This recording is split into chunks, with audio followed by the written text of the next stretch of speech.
8th, 2017, and I hope all of you are having a great day today. So this video is going to be a follow-up to my previous video, and that video was the 10 things I love about my 2015 Ford Mustang GT or my S550. So I really thought about it, and like I was saying, my Mustang is a phenomenal car and I couldn't ask for anything more at the moment. So it was really hard to make a list. I couldn't find 10 things, but I did find 5. And these 5 things I found are actually things that actually do bug me about the car. They aren't just nitpicking things. So I hope you guys enjoyed this video today. So it's gonna be the 5 things I don't like about my 2015 Mustang GT. And let's get to it. This number 1 here is very, very annoying, and I did this right when I got the car. So you see here, there's a seatbelt loop. The seatbelt could go through this, but it gets stuck every single time in between. You see here, it gets stuck in between here by pulling it. So for the last year of driving it, I tried it for 2 months. I've had this car for a year now, and what happened was I had to pull this out, and I'm so used to just grabbing the seatbelt from here and putting it on. Which, with the 2016 model, instead of having this plastic thing, they have like a strap, which probably works a lot better. But this was poor for Ford because this is horrible for keeping the seatbelt in place. And as you can see, I reach back. It's not too far, not that big of a difference.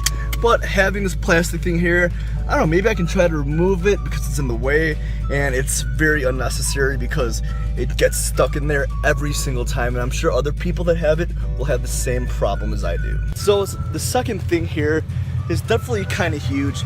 See how these lines right here, the body lines of the car,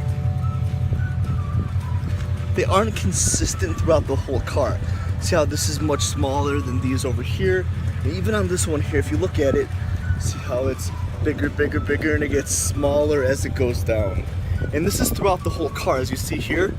See how big it is here? As it goes down, it gets smaller and smaller. So the body lines of the car aren't exact around the whole entire thing. I mean, it's a minor thing, but as you can tell here, it gets smaller, smaller, smaller, and it gets bigger as it goes up. And for this, see how small it is here? Smaller, then it gets massive as it goes down. A $42,000 car. I paid more than half of it off already, and you think that Ford would make the body lines fit exact, not have some bigger spaces and smaller spaces in between. And that is something that a lot of Ford Mustang owners have, because I talked to a lot of other people and they have the same exact problem I do. The third thing I don't like about my 2015 Ford Mustang GT is definitely the stock exhaust, which I've talked about many times in a lot of my videos. And the thing is, like I said, it's an easy fix. You get a new exhaust, but if you buy this car from the factory, like I said, this car was $42,000, and that's a good amount of money for a car. And the thing is, the older Mustangs were louder stock than this one. Even the older Mustangs from 2001, which my dad owned one of those. My 2007 was louder than this from the factory. And yes, it is an easy swap to get a new full exhaust and make it sound amazing. But it should be a little bit louder because a lot of people don't modify their cars. They buy it and they want to use it as is. And number 4 is something that changed from my previous video about the things I didn't like about this car, and it is the Bluetooth on my dash right here. So my Bluetooth will connect to my phone if I'm the only one in the car, and it shows different devices that have been connected, such as my girlfriend, my brothers, my dad's. It's all here. And let's say if me and my girlfriend both get in the car, it'll start connecting to her phone, but I want to connect it to mine. So I'll try to connect it to mine, and it'll say connected to Erin's phone. And then from there, I'll try to play music or something, but then I'll start playing something off her phone. See how it says Erin's phone connected? It'll say that, and then I'll try to play something, then my girlfriend's phone will still be connected, even though it says my phone is, which is ridiculous. And like I said, if I try to switch it from auxiliary cord to Bluetooth, it is extremely slow, and there's like a lot of glitch with it, which is extremely annoying for this 2015 model here. The fifth and final thing that I didn't like about my 2015 Ford Mustang GT after 1 year of ownership was the Pirelli tires that came with this car from the factory. And when I brought them into my tire shop to swap out the tires, put on my winter tires,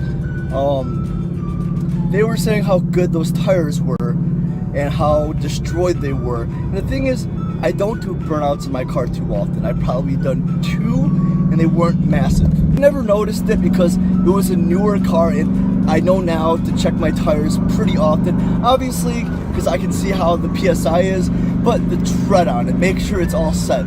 I have my winter tires right now, so I'm good.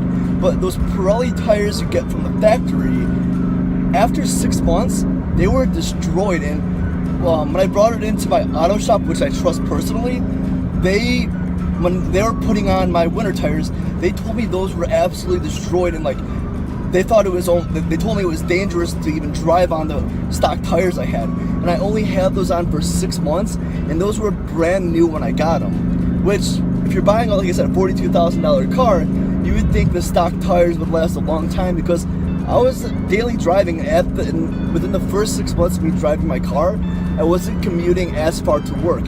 Instead of me driving an hour to work, an hour back, I was driving 10 minutes to work and 10 minutes back. And I bought this car in the summer, so for the first 6 months, it wasn't even cold outside. It was a brand new tire and car. The tires got absolutely destroyed after 6 months, which should not happen. I live in Illinois, so I had to buy winter tires for my car, snow tires, so I can survive, which they work perfectly fine. And I have to buy new tires for summer, probably some Bridgestone, get some really nice ones that'll last a long time, and that's going to be my plan for that. A lot of these things were very, very nitpicky, I know that. And I just wanted to make a comparison video, because I did a 10 things I love about my car and a video about the things I didn't like about my car a while ago. And I did the same thing after a year, because like I said, after you own a car for an extended period of time, the things you like about the car and the things you don't like about the car may change.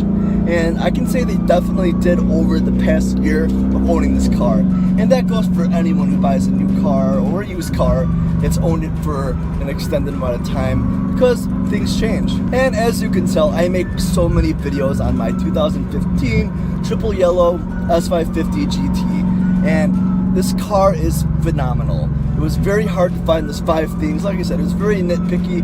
I just wanted to find 5 things to kind of compare to what it was when I first made the things I don't like about this car video. Overall, the S550, the 2015 model, is an excellent car. Performance-wise and just the overall car, the interior, the exterior, and everything is in good shape after 1 year of ownership.